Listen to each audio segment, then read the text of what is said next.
దురదృష్టవశాత్తు ఏ అంశం వచ్చినా, ఏ విషయ ప్రస్తావన జరిగినా వాళ్ళకు రాజకీయ ప్రయోజనము, సంకుచిత స్వభావంతో విమర్శలు చేస్తూ, ప్రజల్ని తప్పుదోవ పట్టిస్తూ, అంశాలను కప్పిపుచ్చి అబద్ధాలను ప్రచారం చేయడంలో ముందు బాగానే నిలబడి ఈరోజు బీఆర్ఎస్ ప్రయత్నం చేస్తుంది.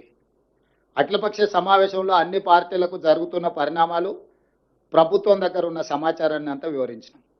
ఇక్కడ ఈ పత్రికా సమావేశంలో ప్రతిపక్ష పార్టీ బీఆర్ఎస్ ఏ విధంగా ప్రజల్ని తప్పుదోవ పట్టిస్తుంది, అధికారంలో ఉన్నప్పుడు ఏ విధంగా మాట్లాడుతుంది, అధికారం దిగిపోయిన తర్వాత ఏ విధంగా మాట్లాడుతుంది, సెంటిమెంటుతోని మళ్ళీ బ్రతకాలి, చనిపోయిన పార్టీని పునరుజ్జీవింపజేసుకోవడానికి శాయశక్తుల ఏ రకంగా అబద్ధ ప్రచారాలతో ముందుకు వెళ్తున్నారో నేను చెప్పదలుచుకున్నాను. దానికి సంబంధించి గోదావరి జలాలు, తెలంగాణ రాష్ట్రానికి కృష్ణా నదీ జలాలు, గోదావరి జలాలే ప్రధానమైన ఆధారం.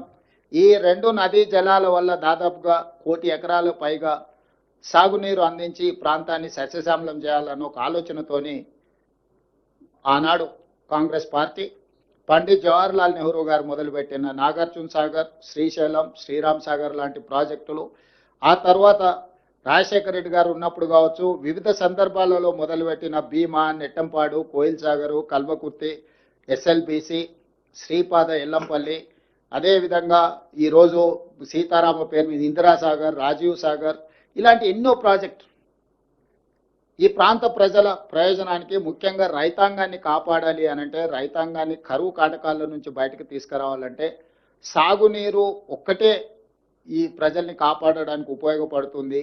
తెలంగాణ లైఫ్ లైన్ ఇరిగేషన్ అనే దాన్ని గుర్తించి ఈ ప్రాజెక్టులను కట్టే ప్రయత్నం చేసినాం.